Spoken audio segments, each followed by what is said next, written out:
going to cover one more new topic called conflict management under organizational behavior. I'll add the explanation link followed by the index in the description. Let's get started. Right, so what is conflict management? So it's like how to manage a conflict. Okay, simply a self-explanatory term. So when a conflict happens, we will identify what kind of group does that conflict forms belongs to, what are the different ways, alternate ways of resolving that, and out of that what is the most optimistic way of resolving. So that's how we are going to study all the categories and resolution techniques, right? So first we'll try to understand the conflicts. Okay, so there are three ways. First is a traditional view. So in traditional, it is believed that it might be any category of conflict. Okay, whatever it might be, a small, big, anything, everything is harmful to an organization. So they are the traditional view was not at all positive towards the conflicts.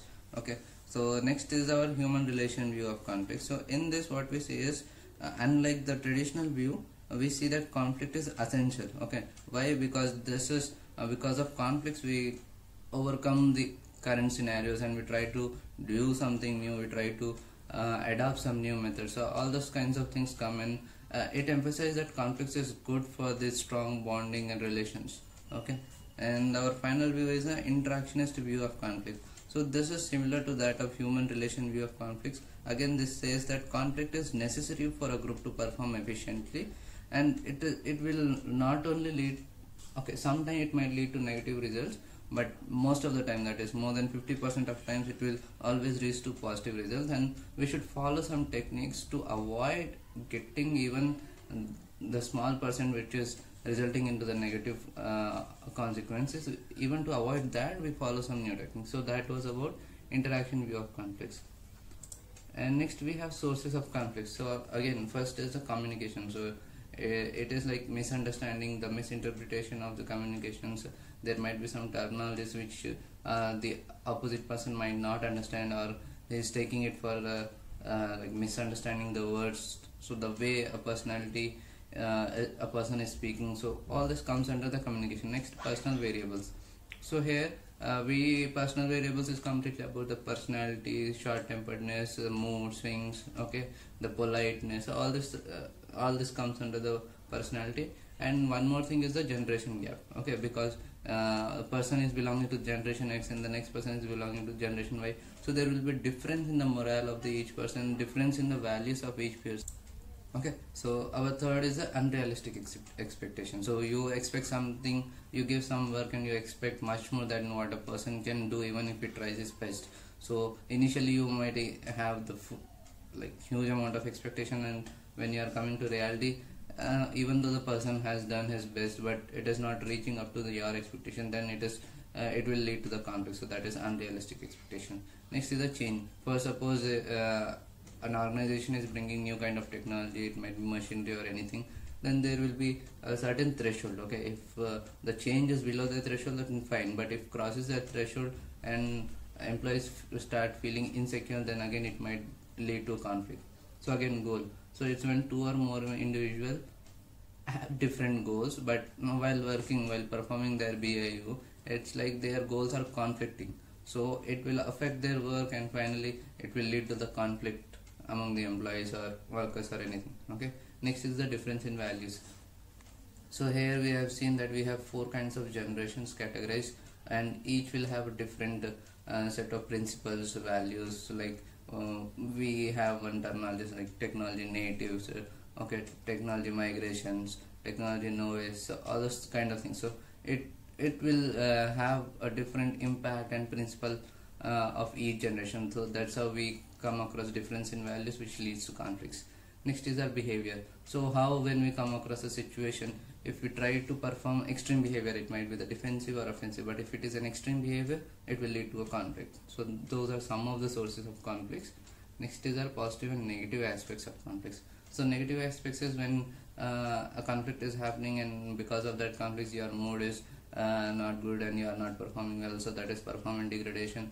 And because the employee is not providing the proper organizational environment, the infrastructure is not good, resources less, work pressure is more, so all that kind of things, which will again lead to the low employee retention. He'll be searching for something else. Okay, but positive aspects is it will increase the creativity, competitions, and again, if you see change in organization, but it should be within the threshold. Okay, so within threshold is like the employee should be able to handle that, and that also once the threshold change is covered, then we can have more changes coming in, but not at the same time. Okay, so that is what threshold means in this context. Next we have functional conflicts. So you see we have two conflicts, functional and dysfunctional conflicts. So what does this mean? When the conflicts is for the betterment of anyone, we call that as functional conflicts. But when the conflicts is disrupting anything, then we call it as a dysfunctional conflicts. So first we have two. First functional conflict we can what we can generate by using the devil's advocacy. So what it says is, when suppose there is any group discussion is going on or something of that sort is happening, we'll have a role of criticizing assigned to one of the member who is involved in the discussion. So whatever the opposite person is saying, he'll try to oppose it or criticize it or try to question it. So this will not lead to conflict. It might seems that it is leading to conflict, but again, the whole intention behind this is to generate a critical thinking within the team members, so that we can actually question ourselves, question our decisions, not by doing favor to anyone, but it's good for everyone, because once the decision is taken, there will be a huge impact if we change it again and again. So this critical thinking is generated using devil's advocacy. Then we have dialectic method. So in this, what happens, we create two groups, and we make sure that two groups has opposite ideas of this or opposite solution for a simple problem. Okay, that's how we have a debate on any specific topic, and then finally we can consider points provided by both the groups. It might be the pros or cons, whatever, but taking all those points into consideration, decision is taken. So that is functional conflicts. So devil's advocacy and dialectic method used to provide the critical thinking and consider all the aspects before taking decisions, so we can have a proper decision. So that is like leading to a positive. So we can say these conflicts are leading to the positive consequences. Next we have dysfunctional conflicts. So in this we know that conflicts which leads to disruption of work and all those sort of things, we call it a dysfunctional conflicts. But now we are going to study what are the techniques which are there to avoid dysfunctional conflicts. Okay, one is the integration. So there is a conflict which is disrupting their work. In that, if that is the case, the integration, what it suggests is, have both the teams sit together, have a phone call or something, and then discuss then and there and come to a conclusion, then leave. So that was integrity says that you both the teams should come and discuss and decide at that moment. Okay, not at that moment, but in that call or in that discussion. So that is integrating. Now obliging means, okay, if one of the parties which is involved in the conflict, they will take a step back. Like if suppose team A and team B are there, team A has apologizing for something, so it is like team A is taking a back step and avoiding any kind of conflict. So it is like their own concerns they are neglecting to satisfy the concern of the opposing party. So that is obliging. Next is dominating. So here the people with I win you lose mentality means whatever the conflict is, whatever the output of the conflict is, I don't care. But if I'm saying this means this is what has to be done. So in this case, what happens, they hire a 30 people to come and solve the issues, because they don't want to take a step back. And even the opposite party, if they are trying to obliging, then fine. Otherwise, if both are like okay I win, then we call it as a dominating thing. So those are some of the techniques to avoid the dysfunctional conflicts. Next we have types of conflicts. So let's see first the major headings. One is interpersonal conflicts, intra-group and intra-individual. Okay, so interpersonal means between the people, okay, between the individual. So here between the people conflicts, we have two types of conflicts. One is a transactional, that is not transnational, that is transactional. Okay, sorry. Okay, so I'll correct that and I'll update the explanation page, but that is a transactional analysis. So here we can see that people are having three ego states. One is the parent, one is adult, one is child. So when the discussion is going on between the people having the same ego states, like parent or adult or child, in that case we will not come across this interpersonal conflicts. But when we have a discussion going on between crossed transactional, means parent is talking to adult, or adult is talking to child, or child is talking to parent. So in this case there is a possibility or probability of getting into the transactional analysis. Then we have Johari window. So in this, if you see, any person's characters is divided into 4 characters. If you can see, we have an open state which says that it is known by you and others as well. Next is the blind state, the things which you don't know about yourself but people know about that. Okay, next is the hidden, and this we can say you know yourself, that's why you know, okay, it is there but it is not known by others. Why? Because you are hiding it, so that is hidden. And there are some things which even you don't know and now the other people know, so that is unknown. Now the Johari window says that try to increase the characteristics under the open so that people know about it and you know about yourself, but this also should be under a certain threshold so that there is no concern or issue with the privacy. Okay, then again, based on the requirements, try to increase the characteristics under each quadrant. So that was Johari window in the interpersonal conflicts.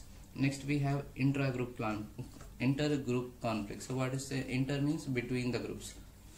Now ways to resolve these conflicts is like self-explanatory, avoid wherever possible.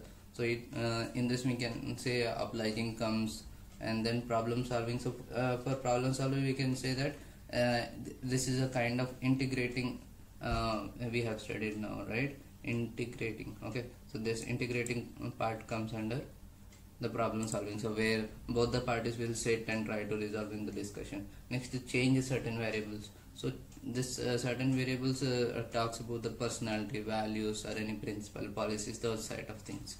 Next we have constitute a dispute resolution system.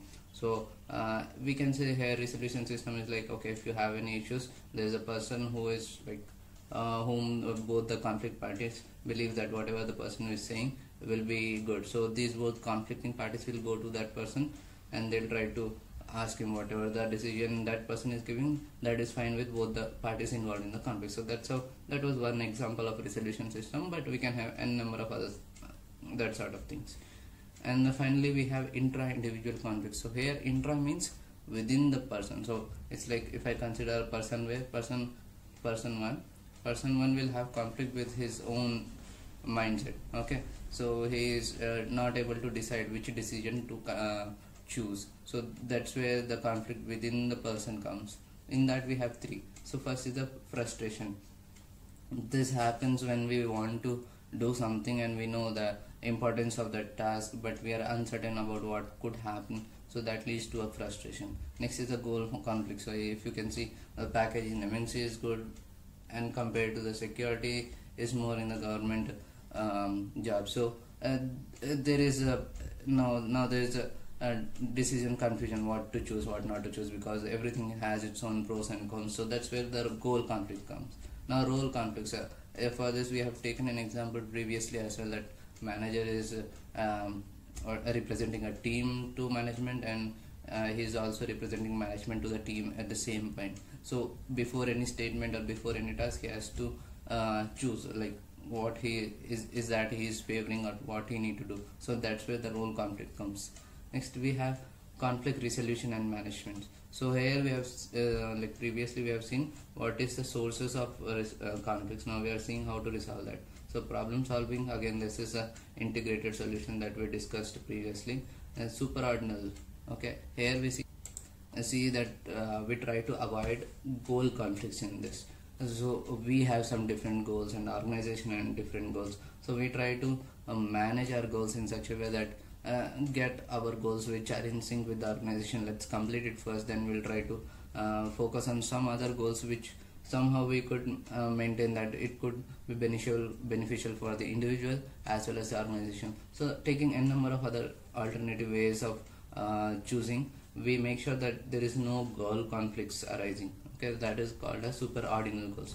Next is increasing resources. So in this we can see, we have studied previously where the pressure on the person is more and the resources are less, and as the timeline goes on, even if the person is putting more efforts but the resources are less, and the resources are provided at the later stage, but what that will do, that will help a person but it will lead to a burned output. So person will provide the output but not with the efficiency that a person could have provided when the resources are available.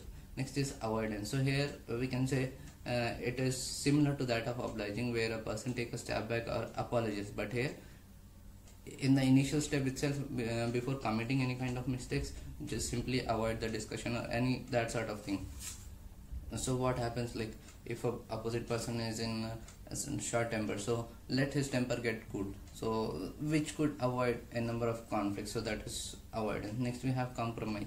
So we know that the decision is not correct, so we try to bring it as much possible, like as much close to the correctness as possible, and finally we compromise with the short distance. Okay, so we thought that this should happen, but okay, this is not happening. Let's bring the decision that I have taken as close as possible to what we have thought. So that is like, we know that something is not going to happen, so let's get down a step and let's follow what the others are saying, and let's take an appropriate, at least not what the exact thing that we have thought. So that is what compromise.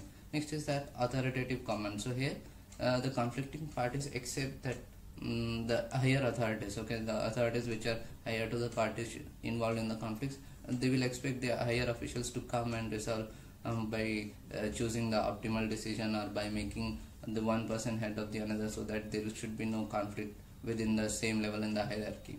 Next is the altering the human variable. So here we talk about the person's behavior, mindset, knowledge and everything, by giving training or making his personality change, or by doing by providing him in the different roles or work. So that's how we are altering the human variables.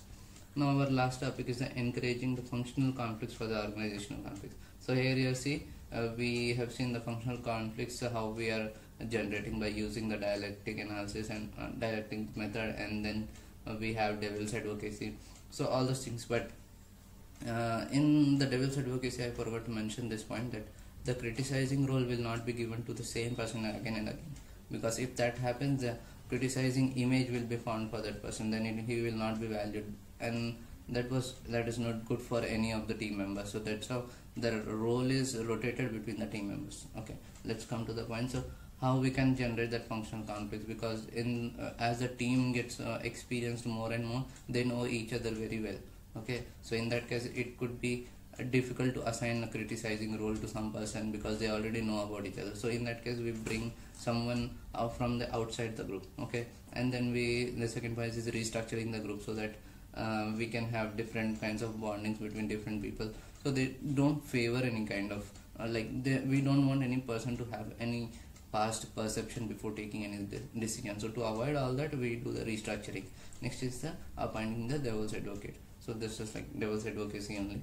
So yeah, that's it. So far with this concept, if you have with the conflict management, if you have any queries so far, write down in the comment section. I'll update this explanation thing and provide the link in the description. Yeah, that's it for now. Thank you.